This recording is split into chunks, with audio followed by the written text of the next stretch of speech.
some people want to experience being a CEO and having a startup, and they want to play the game. While I would be of the opinion you're better off picking a big problem that the world has and going after it. And you'll learn the game. Exactly. Because the other way, if you are in the other position where you've started playing the game and then you have to learn the segment, that's not good. You're going to burn a lot of cash learning. You're far better off having a complete expertise in the segment. You're really going hard after making the world a better place in whatever manner it is. At the end of the day, I think we need to invest in the things that can move the needle that direction. Absolutely.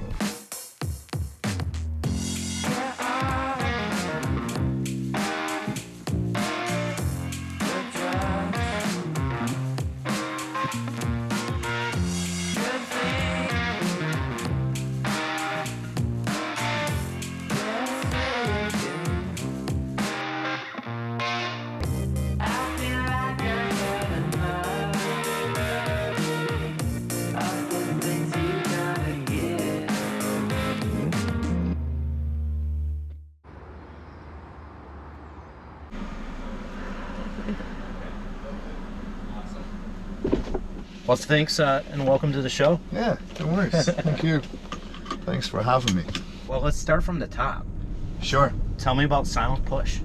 Silent Push. So we are a threat intelligence company. So we're a cybersecurity company, and we map threat actor infrastructure as they set it up. So different government groups who are spying on each other and the crime groups as well. So yeah, I guess we're well known in this space in the US anyway, but we've customers globally. Okay. But myself and my co-founder John Jensen have been in this space for a very long time. Right. So like we started out in email security well over 20 years ago. So I started a company in Ireland back then, which was an email security company. Right. And yeah, the world has changed a lot since, right? The requirement for the things that we do is, is dramatically urgent now compared to back then. Tell me, what is a threat actor? It's anybody who is going to break into your network, steal information, or encrypt everything and ask you for a ransom. Right. That's generally what we're talking about. A lot of the time, it is a government organization from a state that where you're not on friendly terms. Okay. But things have changed so much over the years. Nowadays, it's people kind of paint this in black and white as kind of goodies and baddies, but that's not actually the case. Everybody is breaking into everybody's stuff now. Right. And, a lot of small countries have got involved in the mix. Okay. And I would say it's even at the point where, if there is a upcoming meeting of the G8 or something, many of the countries involved will try and get advanced notice of what the agenda is on the meetings and stuff. So, right. So it's not necessarily always dramatic stuff, but it's information gathering to help them. But they're still breaking into networks and stealing stuff. Yeah. And what was you were in email security at that time when you built that company? If I remember right, you said you had 14 employees and 10,000 customers. That's right. Yeah. That's incredible. That is incredible. Yeah. That's some scale. Yeah. Per employee. Yeah, it is. So yeah, we did that one very well in terms of scaling small organizations, be able to look after a lot of people, and particularly for when we did that. When we first started that, things were so different to how they are now. It's hard to get your head around. People were concerned about spam. Yep. It was like an annoyance factor. Right. As opposed to what we're dealing with now. Which is what? There's serious ransomware incidents. Sometimes they will hit an entire sector. Like this week, the UK has been badly hit in the retail sector by a particular ransomware operator. And it grinds, huge companies to a complete halt. The consequences are just enormous. Right. As opposed to, there's some email I didn't want to receive. Right. So, do you see this as almost like a cyber war that's happening? Yeah, well, I would equate a lot of what's happening nowadays to the age of piracy. If you remember back when, the United Kingdom started to license privateers to go and steal from other people. Right. That is what is happening really on a global scale at the moment, and different economies are benefiting enormously from the pure theft.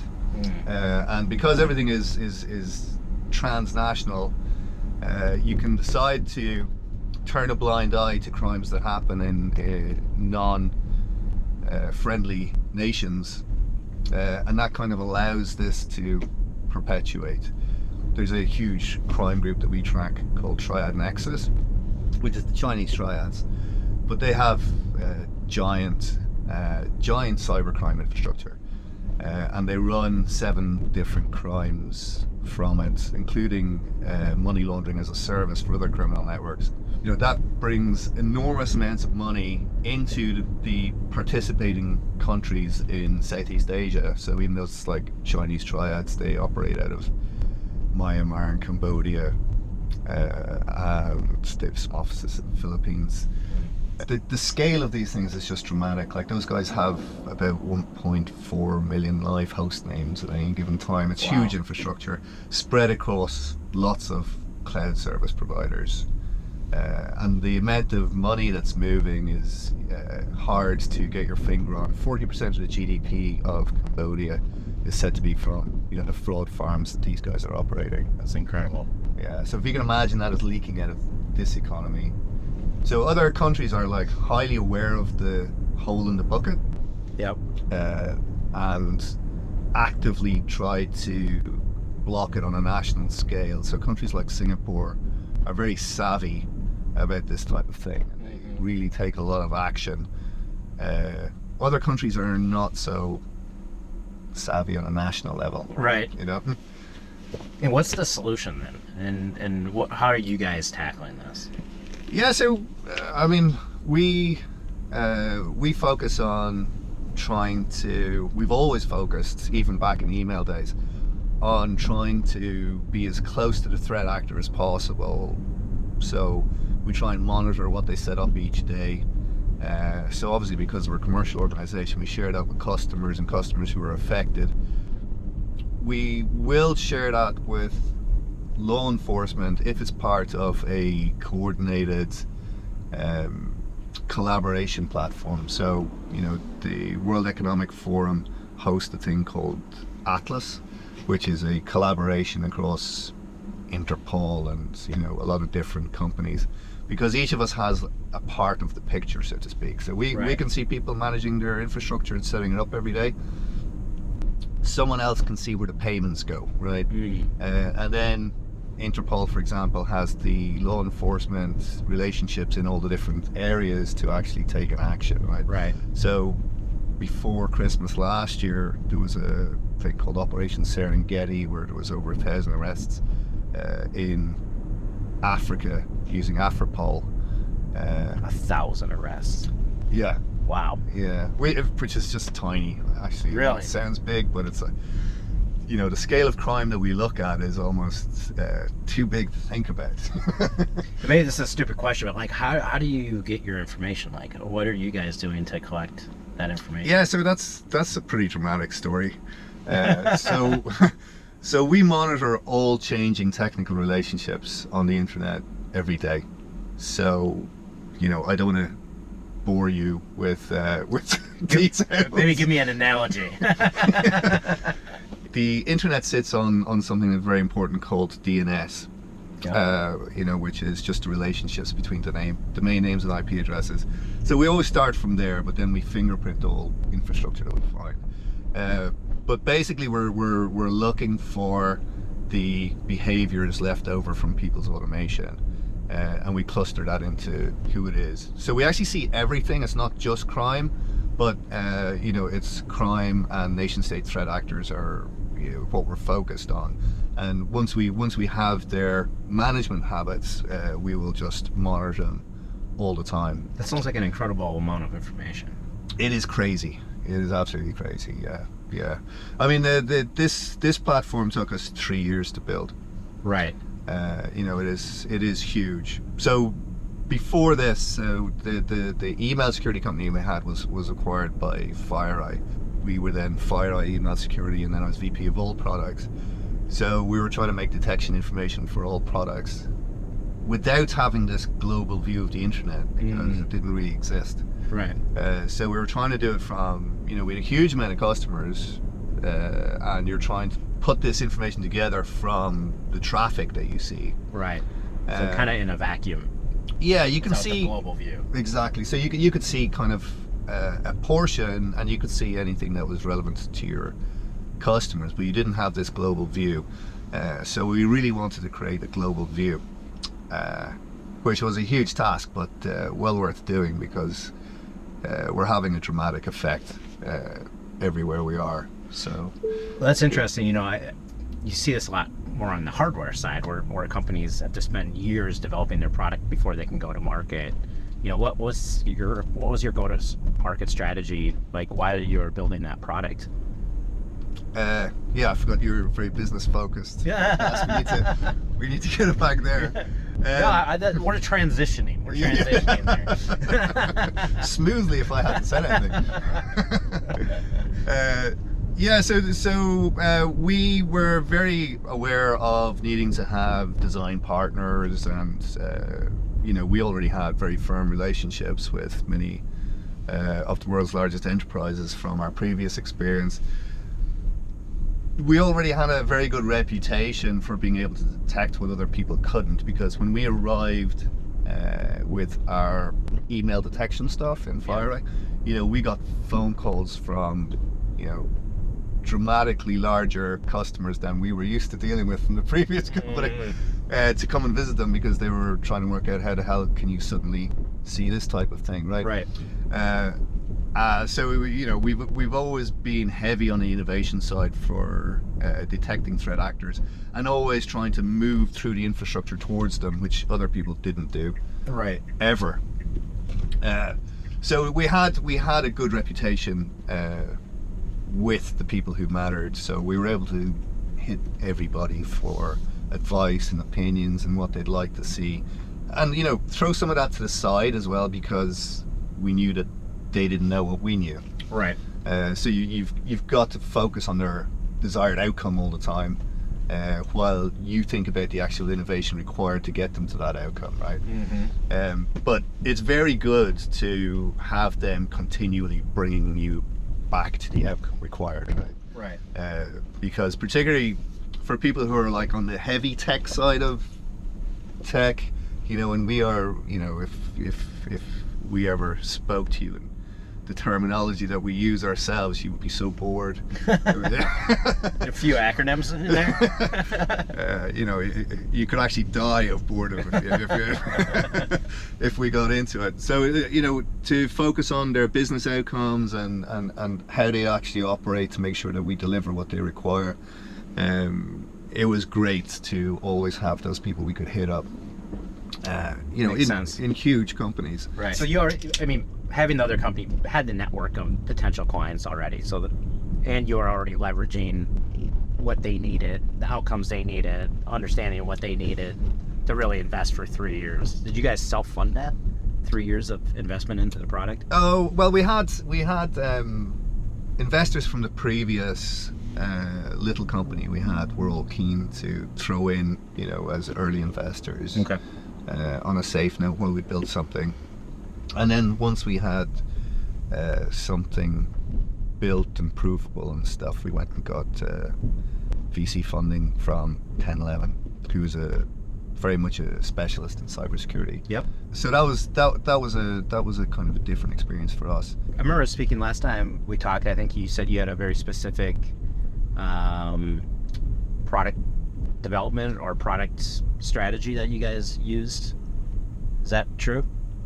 Or was it go-to-market? I remember it was either go-to-market or the way that you kind of approach product. Yeah, so in terms of go-to-market, I guess we're very, very focused on only the people who need to know about us should ever know about us, or else you're being inefficient in your marketing, right? Right. I think that's so true. I think I see a lot of people always trying to I need to explain this to everybody. You really don't. You really don't, yeah. So we were actually, it sounds like we were in the same business as before, but we're not. We were actually moving from cybersecurity detection products to our segment now is called threat intelligence, which is very amusing because we always hated threat intelligence people in our previous roles. Why is that? We saw them as full of hubris and not actually giving us information that would help us protect organizations. So they deal in old information, and in a way, they've always struck us as the librarians of cybersecurity. If every librarian thought they were James Bond, right? So they deal in historical information about the details of these different groups. They give them names that suit their marketing department, etc., like fuzzy whatever, right? Right. So it's a sector that had annoyed us because we were about defending organizations. So very important that we kind of blew this apart, and got people the early information they needed to actually defend from these threat actors. So that was a big step. So what we shift from librarians to James Bond. That's what we're talking about. Yeah. So it was key then that we focus on selling through the threat intelligence teams to their customers in an enterprise, because we do a very, very large enterprise and they can be quite difficult to map. Right. Even just their security departments. Right. There are different parts of it. There's a fraud part. There's an incident response part. Okay, they all need different information. And the threat intelligence team is supposed to go and get them that information to make them more effective. So we wanted to make sure we were delivering that information to those customers of the threat intelligence team in these enterprises through them. So for the go-to-market, we really focused on the organizations that the threat intelligence teams are members of. So they have threat sharing groups, etc., right? That are key. Very kindly, they've split themselves into different verticals. So there's one for financial services. They're called ISAC. So there's financial services ISAC. There's the energy ISAC. There's the IT ISAC, etc. So they're all neatly broken down into different verticals. So we focused heavily on showing our expertise to those groups, freely sharing. They have weekly meetings, and we'd come on and show what different groups had set up and how we're tracking it, etc. So we clearly displayed our expertise to the groups. Obviously, a number of people in each of those groups would have known who we were as people, anyway. Right. So I think that worked really well, and we still largely focus on the ISACs in terms of events, but we've moved out across some other things. So some of the training organizations for security analysts, like the SANS organization, we participate in theirs. There's a number of sharing conferences organized by another company in our space called Team Cymru, and we sponsor all of their events as well, because it's the same group of people, and we hold workshops and train them in how we track threat actors, etc. So we have a very, very focused go-to-market. Yeah, it sounds like education-based. Yeah. And presenting and being part of groups. Yeah. And that's really the strategy. How many employees do you guys have right now? 70 now. 70 now. Yeah, it's shot up there. Yeah. Is that a mix probably between sales and marketing and product? Yeah, so we've a lot of engineering because we have to track all changes on the internet every day. So it's quite a large platform. We have a lot of threat research, and we have a lot of data science So there's quite a lot of people involved in keeping it going and us continually innovating and expanding that side of things. Right. So we're always going for more data sets to allow us to see more. I won't kill you with any of that stuff, but that's important. Sales and marketing, we're trying to expand globally, so we've set up a decent sales marketing organization in the US. But we're already well known here. We have, huge organizations. We've kind of got the top few in each vertical. Yep. So we always went for the largest companies first. Right. It's easier for us because they have a clear understanding about what we're doing. They've tried to do stuff in this kind of sector a little bit themselves. Yep. And they understand what a horrendously large lift it is, and they're relieved when we turn up, right? Yeah. So we go for the largest first, but I feel that the US is just a snowball going down the hill. So we're very focused on expanding the other regions this year. So we've set up a team in Singapore for APJ, and we are in the middle of setting up the European team. As an organization that's quickly growing, how do you focus and have flexibility at the same time? Because it sounds like there has to be a lot of continued innovation going on and a lot of things you could do. Yeah. So how do you remain focused but also flexible with the knowledge that's coming in? Yeah, so you actually do have to exercise an awful lot of control. It's a very difficult balance. If you're aiming to be a highly innovative company, you need everyone, no matter how young they are in your organization, for their good ideas to float to the top. And then you need to be able to refocus them as they pop up. Right. Because someone can be really experienced and they have a great little engineering project that might Be interesting. Yes, there you go. That's exactly the terminology, right? Right. But it is not getting us where we need to go to. Right. So you've got to continually refocus those all the time. Yeah. And ours is particularly problematic because once you make this platform where you see everything, there are actually lots of other products you could float. Exactly. We can see all ad tech behavior, etc., right? And there's money in ad tech, right? Right. But we don't sell to those people. It's not the market we're in, etc., right? So even though some people will be flipping out about what they can see on the ad tech, you gotta leave it. Right. Right. It takes a lot of control. Yeah. But it's not too bad because we have such a mission. So everybody, I think, in our place is pretty obsessed with the mission, right? We're furthering cybersecurity beyond what it was before. We've moved everybody to a much better position in terms of closer to the threat actor. We get stuff earlier. Right. You could not actually get information before that you could block on in a reliable manner. So all threat intel before us was historic information, and the threat actors were always burning through their infrastructure really fast because you can nowadays. So this is the first time that you could actually give people, this is what's going to hit you tomorrow, go and block it, which is a huge step forward, right, for cybersecurity as a whole and for everybody. So everybody's extremely focused on that mission. And I think I've heard your podcast, right, and it's kind of largely on the business and go-to-market side of things. I think I may have said this to you before. I feel there are a couple of types of startup CEOs, right? You're going right into where I was going. Some people want to experience being a CEO and having a startup, and They want to play the game. They want to play the game. Yeah.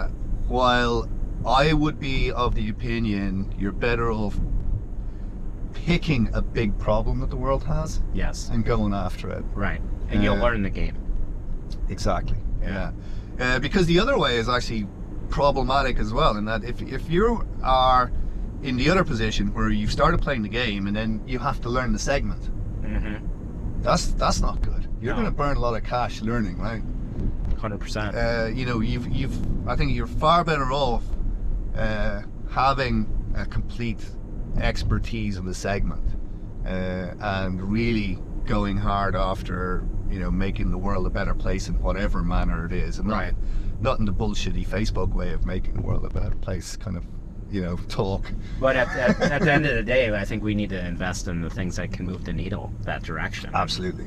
I think there's a lot of money thrown at things that are interesting. There you go. Yeah, Right. yeah. And tech for tech's sake is, you know, an absolute waste of time. There's a lot of groups, teams out there where they don't know the segment and they don't know how to play the game too, and they're in a lot of trouble. Yeah, so I mean, it's also a problem, I think, if you are just about the segment and don't know that there is a game to be played. Right. Which I feel is probably a journey I've been through myself, right? You know, you can take the segments too seriously, which is not good for you, and you can not play the game that we need to make money out of it, because that's actually what defines the integrity of the idea, Right. right? If people are willing to pay for it or not. So particularly I think in our segment we get a lot of that. So from the kind of operator level, they're like, you know, all this stuff should be free, right? you should be doing this for no money. Things don't actually exist like that, you know. No. That's not the real world. And then we have the other problem of people who want to play the game, and there's a lot of cybersecurity problems that are caused by people getting into the industry and don't have a clue what they're doing, but they can tell a story that sounds good to a VC. Yep. And I don't know how many AI security products are out, you know, in the last 2 months, by the Right, way, exactly. but I'm not even sure. Today's what Monday, they're- there's probably 5 more, right? I'm not even sure they know what they're going after, you know. Right.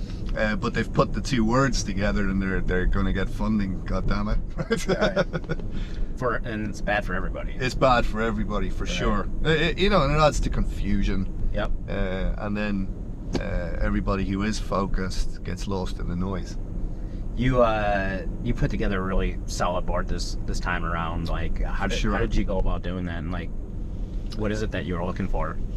One thing that is key is, like, if you are going to have a VC on the board, you know, make sure they're security focused. So very luckily for us, we have 10, 11, and you know, we're not the keenest on the VC segment, because often it's, you know, on the wrong side of the game, so to speak, while they are the combined, well, you know, what we've just been talking about, focus on the segment and the importance in moving the needle forward, as well as being on the money side of things. So we gotta I guess you get the VC you deserve, right?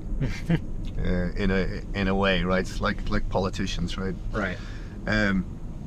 So that's been good, and then obviously we thought about who else, and we got Frank Verdicana, who was CFO of FireEye Mandiant, and he went through all the journey of that company, which is everything. He's an incredibly calm and sensible character, very likable, by the way. He's very great guy to spend time with. And then we got a well-known CISO as well, who is the CISO for Caesars. Used to be CISO of UBS as well. So that's our prime sector, is financial services. Right. So you have industry, you have operations, Yeah. and you have, you know, putting that all together, like, as kind of that. Yeah, and Dave Palmer, who's on our board from the VC, you know, was one of the founders of Darktrace, so also another well-known cybersecurity company. And the other guys in there founded PGP, the encryption. Okay. So they're all security people. What's one thing you don't like about the industry? One thing that, like, you feel holds good companies back? The noise from those who are just playing the game. Yeah. They're intensely annoying. Like immediately we've had so many copycat companies trying to set up copycats without having any clue what they're doing. So now they're sitting out there, using whatever marketing terminology they read off our website, and there's barely a product there, and it's very annoying. They're just there to compete. They're not there to make. They're just getting in the way of it. So yeah, that annoys me. But cybersecurity's always had a problem with that. Why do you think that's more prevalent in cybersecurity? I think it actually was always a problem from the start, because I think as I mentioned at the start, originally we were just dealing with spam and stuff. Right? Yeah. I think some of the security industry maybe weren't happy with that. And I don't think viruses evolved on their own without some assistance. Right. So I think in a way some of the cybersecurity problems were evolved, and then we've always been able to depend on marketing people to create security problems. Many of the techniques that threat actors use were first to do with marketing. So that's in what way? That's a fascinating part of. Well, if you start with spam, right, and then all evolutions of it since. So they use traffic redirection services originally for marketing people. That's now like a key part of phishing campaigns. So if you only want, if you've targeted people who live in Japan on mobile devices, you can choose to only have traffic to your phishing page from people in Japan on mobile devices. But that would, all of that technology was invented for marketing campaigns. Right. But it's heavily used by threat actors. Where do you see the market going? Like, where do you see it going in the next 5 years? So yeah, I think we're going to have the usual problems again. We have to see what marketing people do with AI. And that'll give us an indication of some of the problems that we're going to have. I think we've already had some of those. So Fin7 is a huge ex-USSR countries based crime group, and they've been generating thousands and thousands of fake companies and pages and everything using AI. So I think we're going to have a noise problem. Due to artificial intelligence and people leveraging it. Obviously translation is going to be a problem. So now you're going to have people from countries who couldn't hit you before suddenly have the language mastery to sound exactly like you, right? You remember your old Nigerian prince was quite easy to identify, not so much anymore. That's going to be a big change, I think, for everybody to deal with. There's just lots and lots of problems on the horizon. Thankfully for us, right? There's a symbiosis between security problems and security companies being successful. All right. I have last question, and I've been hitting you with a lot of questions, so I appreciate it. Last question is, it's more of a scenario. Okay. Kind of a fun question. You're trapped on a desert island. Mm-hmm. You have food, water, everything you need the rest of your life. Cybersecurity. But the one thing you don't have is entertainment. There's no entertainment on this island at all. Yep. But an old 80s boombox drifts ashore with unlimited batteries. But you can only bring one album to listen to the rest of your life. What album are you going to bring? Okay, so I go through terrible music fads, like of just extremes, right? But if you... Which is a challenge, because you go through fads. I was kind of the same way.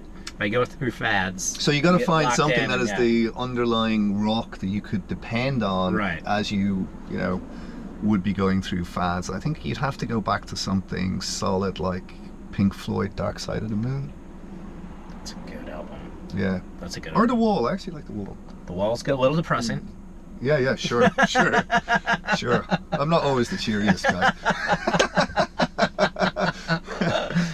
You're probably feeling lonely on the desert I island, saw right? Pink Floyd. Yeah, you're probably Talking a to little your lonely. volleyball? Yeah, talking to your volleyball. You know, got a lot to talk about. I saw Pink Floyd, Soldier Field in Chicago. Right. Must have been early 90s. It was incredible. Yeah. Incredible. Nice. Yeah, it was incredible. All right, Nice. so final answer, Pink Floyd, Dark Side of the Moon. Dark Side of the Moon. All right, that's an awesome answer. Thanks so much for No. joining me on the show. Thank you. I enjoyed it. It was great, and I appreciate you. You've probably discovered I can talk a lot. You know. Well, I could have asked you a million questions, so I try to keep it. Simple, and but I love it. It was a great talk. Drive around with you all day. Awesome. So, thanks a lot, man. Lovely Appreciate to meet it. you. Right. Here, I got you a book too. You got me a book. Oh, cool. Thank you very much. Yeah. That's super. You like reading? Enjoy. Yeah. I read a lot. Cheers, Jeff. Talk to All you right. again. Have a good one.